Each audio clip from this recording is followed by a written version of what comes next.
할렐루야. 우리 옆에 상 인사합시다. 하나님의 사랑으로 사랑합시다. 말씀의 제목을 읽어보겠습니다. 시작. 사랑하는 자들아. 누가 우리를 사랑하시느냐? 하나님이 우리를 사랑하신다.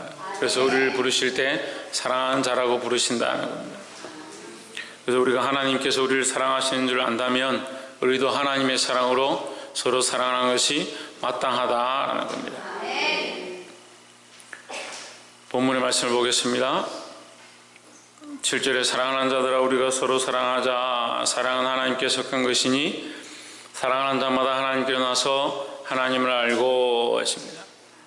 우리가 사랑은 크게 세 가지를 볼 수 있는데, 첫 번째는 하나님께서 우리를 사랑하시는 그 사랑을 알아야 한다. 누가 사랑하시냐? 하나님께서 우리를 사랑하신다. 그게 첫 번째고 그게 가장 귀한 것이다. 근데 우리는 그 하나님의 사랑을 기억하지 않습니다. 하나님의 사랑을 기억하지 않으니까 다른 사랑들을 좋아합니다. 두 번째가 뭐냐? 서로 사랑하는 겁니다.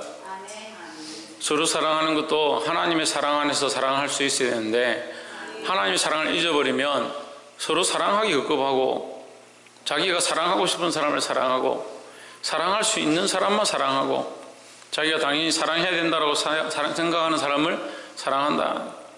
그렇게 하다 보니까 참된 사랑이 없고 희생이 없고 영혼과 생명에 대한 책임감이 없어진다. 그 사랑은 결국 거짓된 거고, 하나님의 사랑이 상실된 사랑이 어떻게 그게 참사랑이 될 수 있느냐 하는 거예요.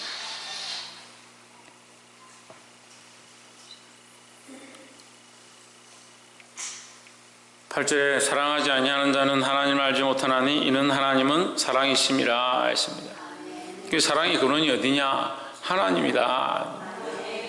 (9절에) 하나님의 사랑이 우리에게 이렇게 나타난 바 되었으니 하나님이 자기의 독생자를 세상에 보내심은 저로 말미암아 우리를 살리려 하심이라 했습니다. 하나님께서 우리를 얼마나 사랑하셨냐? 한 분밖에 안 계신 독생자를 우리를 위해서 보내셨다. 보내신 것만으로 끝난 것이 아니라 10절에 보면 사랑은 여기 있으니 우리가 하나님을 사랑한 것이 아니요 오직 하나님이 우리를 사랑하사 우리 죄를 위하여 화목제물로 그 아들을 보내셨음이라 했습니다. 하나님께서 우리에게 누구를 보내셨느냐? 그의 아들을 화목제물로 보내셨다. 세상 종교에서는 있지 아니한 이해할 수 없는 문제가 뭐냐면, 그의 아들이라고 사실 기록되어 있지만 사실은 하나님의 본체다. 그럼 하나님 당신 스스로가 우리를 위해서 오신 것과 같다. 그래서 그분이 오셔서 우리를 위하여 죽으셨고 피 흘리시고 화목제물이 되셨다. 이에서 더 큰 사랑이 있느냐? 다른 방법이 있느냐? 더 큰 은혜가 있느냐?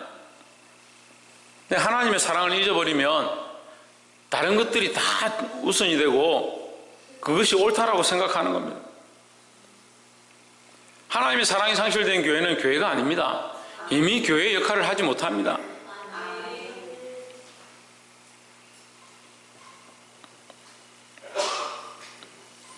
하나님께서 우리를 위하여 희생하신 이 사랑을 기억하시길 바랍니다. 두 번째는 아까도 말씀드렸는데 하나님의 사랑으로 서로 사랑해야 한다. 11절에 사랑하는 자들아 하나님이 이같이 우리를 사랑하셨은즉 우리도 서로 사랑하는 것이 마땅하도다 하십니다. 어떻게 사랑해야 된다? 이같이 사랑해야 된다. 이와 같이 사랑해야 한다.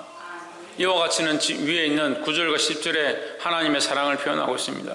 하나님이 우리를 이렇게 사랑하셨으니까 너희도 이와 같이 서로 사랑하라. 하나님이 이렇게까지 사랑하셨고 자기를 내어주시기까지, 그의 아들을 주시기까지, 피 흘리시기까지 하면서 우리의 어떠함을 보지 않고 사랑하셨다. 그래서 너희도 서로 사랑하는 것이 마땅하다 했습니다. 하나님께서 우리의 어떠함을 보지 않는 것처럼 우리도 사랑하는데 어떠함을 보지 않고 연약하거나 범죄했거나 죄로 물러갔거나 나와 맞지 않거나 그렇게 한다 하더라도 사랑해야 한다. 근데 많은 사람들은 사랑에 조건들이 많습니다.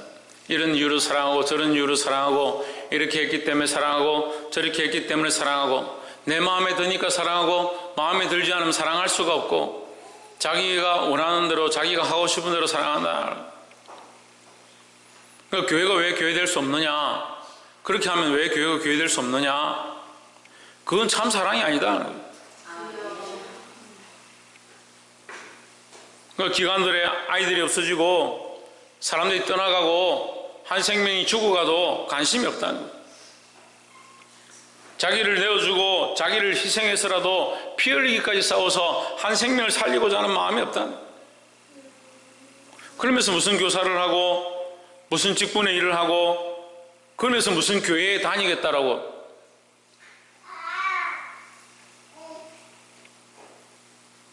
원래 사랑하는 자기를 사랑하고 자기 가족을 사랑하는 건 얼마든지 사랑하죠. 그 사랑의 뿌리가 어디서 오느냐? 하나님께로부터 와야 된다.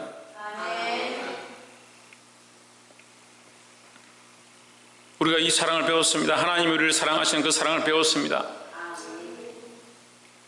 우리의 어떠함을 보지 않고 끝까지 사랑하셨던 그 하나님의 사랑처럼 우리도 서로의 어떠함을 보지 않고 끝까지 사랑하길 바랍니다. 특별히 영혼에 대한 사랑, 생명에 대한 사랑, 우리에게 맡겨주신 자들에 대한 사랑, 이 사랑이 우리 안에 회복되어지기를 소망합니다. 여러분, 큰사랑교회가 계속하기를 원하고 이 큰사랑교회를 통해서 하나님이 하신 일이 더욱더 흘러가길 원하는데 이 하나님의 사랑이 상실된다면 이건 교회가 아닙니다. 교회일 수가 없습니다. 여러분 자체 한 사람 한 사람도 마찬가지입니다. 하나님의 사랑을 상실해버리면요, 그건 인간의 목적을 위해서 있는 것이고 사람이 원하는 대로 살아가는 것이고 교제를 위해서 있는 게 교회가 아니에요. 우리끼리 재밌자고 우리끼리 잘해보자고 있는 게 교회가 아닙니다. 하나님의 사랑이 회복되어야 합니다. 하나님이 우리를 사랑하셨던 그 사랑을 우리가 기억하고 하나님을 사랑하는 마음으로 하나님의 뜨거운 그 열정으로 한 영혼을 천하보다 귀하게 여기시는 그 마음으로 우리가 영혼을 사랑해야 하고 교회를 사랑해야 하고 우리 교회에 있는 수많은 생명들을 사랑해야 될 것입니다. 마지막 세 번째로 하나님의 사랑으로 자신을 사랑해야 한다. 자기를 사랑하는 것은 누구나 다 합니다. 자기를 사랑하지 않아서 자살을 하거나 자기 몸을 희생시키는 그런 사람들도 있습니다. 하지만 우리가 희생하고 봉사하고 헌신한다 하더라도 이것은 나를 쳐서 복종케 하는데 내가 미워서 나를 복종케 하는 것이 아니라 하나님의 사랑 때문에 나를 복종케 하고 봉사하고 하나님의 마음으로 수많은 사람들을 위해서 내 삶을 내어드리는 그런 삶을 살아야 된다. 자기를 사랑하는 것 또한 내가 주를 사랑하는 마음으로 주께서 나를 위하여 희생하셨던 그 희생의 대가로 나를 살리셨다는 그것을 기억하고 내 몸이 내 것이 아니라 하나님의 사랑으로 지어진 바 되었고 하나님의 은혜로 이 땅에 살고 있다는 것을 기억하고 그 사랑으로 사랑해야 될 겁니다. 근데 하나님과 너무 관계없는 삶을 삽니다. 전혀 하나님과 관계없는 삶을 삽니다.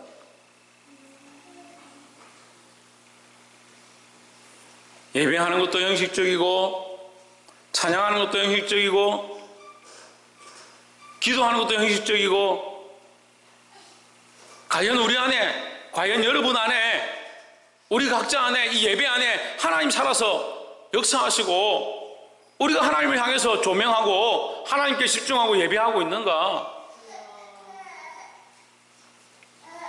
삶이 예배하기를 원한다고 그만큼 얘기하면서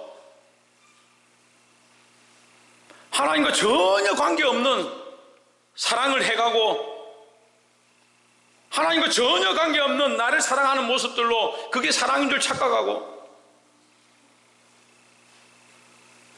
첫 번째 하나님이 우리를 사랑하셨던 그 희생으로 그의 독생자를 보내셨다는 그 사실을 잊어버리고 아무 관계없는 나를 사랑하고 아무 관계없는 다른 사람을 사랑하면서 그게 사랑인 줄 착각해버리는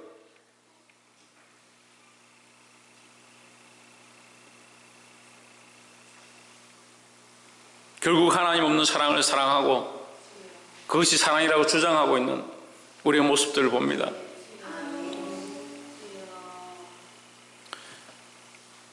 12절에 어느 때나 하나님을 본 사람이 없으되 만일 우리가 서로 사랑하면 하나님 우리 안에 거하시고 그의 사랑이 우리 안에 온전히 이루느니라. 그 사랑이 뭐냐? 13절에 그의 성령을 우리에게 주심으로 우리가 그 안에 거하고 그가 우리 안에 거하시는 줄을 아느니라 했습니다. 하나님께서 우리 안에 뭘 주시냐? 성령을 주셨다. 이 죽을 수밖에 없는 죄인들이 흉악무도하고 음란폐역하고 죄의 길로 달려가는 우리 안에 성령을 주셔서 알게 하시고 깨닫게 하시고 찔리게 하시고 하나님의 사랑으로 다시 돌아가게 하시고자 하는 마음을 우리 안에 부어주셨다는 거예요. 14절에 아버지가 아들을 세상에 구주로 보내신 것을 우리가 보았고 또 증거하노니 15절에 누구든지 예수를 하나님의 아들이라 시인하면 하나님이 저 안에 거하시고 저도 하나님 안에 거하느니라 하십니다. 예수를 믿으면 우리 안에 거하신다. 성령이 오셔서 성령의 하나님이 오셔서 우리 안에 거하신다. 그러니까 하나님 우리 안에 거하시고 우리가 하나님 안에 거한다. 하나님 안에 있는 나를 사랑하고 하나님 안에서 발견되어진 나를 하나님의 사랑으로 바르게 살고자 하고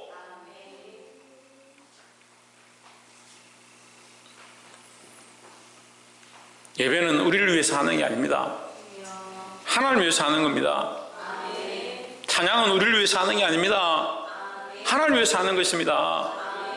그것이 나를 사랑하는 방법입니다. 봉사는 나를 위해서 하는 것이 아니라 하나님을 위해서 하는 겁니다. 희생은 나를 쳐서 복종케 하고 희생하고 헌신하는 것은 나를 위해서 하는 것이 아니라 하나님을 위해서 하는 겁니다. 결국 그것이 나의 사랑이 되는 거예요. 내가 하나님 앞에 바로 서게 되는 것이고 하나님 나라의 상급을 받게 될 거룩한 일이다 하는 겁니다. 말씀을 맺겠습니다. 16절에 하나님을 사랑하시는 사랑을 우리가 알고 믿었노니 하나님은 사랑이시라.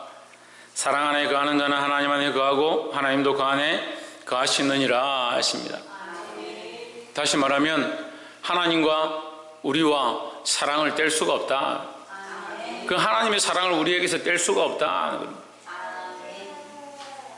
우리가 하나님을 안다면 하나님의 사랑을 알았다면 하나님의 사랑은 어렸을 때부터 귀에 못이 박히도록 들었습니다. 너무 많이 들어서 그게 당연한 줄 알고 원래 그런 줄 알고 하나님 그렇게 하신 걸 이제 와서 어떻게 하란 말이냐 그런 생각을 하고 살고 있는지 모르겠습니다. 우리가 정말 이 하나님의 사랑을 안다면 그럴 수가 없다는 거죠.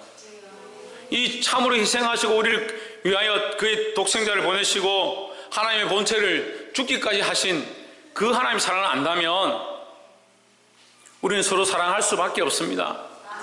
어떻게 사랑하느냐? 하나님의 사랑으로 서로 사랑할 수밖에 없다. 이 하나님의 사랑으로 서로 사랑하기를 힘쓰기를 주의 이름으로 축복합니다. 또한 이 하나님의 사랑을 안다면 자신을 똑바로 사랑하게 된다는 겁니다. 무엇을 먹을까, 무엇을 마실까, 무엇을 즐길까 하는 사랑이 아니라 하나님의 사랑을 위하여 내 삶을 어떻게 내어드릴까, 내가 어떻게 준비하고 어떻게 훈련하고 어떻게 내 몸을 관리하고 내 삶을, 내 일상을 관리하는 것이 참 하나님의 사랑에 부합하는 것일까, 그것을 보게 된다는 거죠. 그러니까 지금 미래가 없는 청년들이라는 얘기를 많이 합니다. 왜 미래가 없느냐? 하나님의 사랑을 모르니까 하나님 위해서 어떻게 살아야 될지, 하나님의 사랑을 깨달은 그 삶을 가지고 앞으로 살아가야 될 미래를 어떻게 설계해야 될지 생각 없습니다. 그냥 당장 내가 입고 먹고 마시고 신고 즐기는 것, 그것을 하면 끝이다 생각합니다.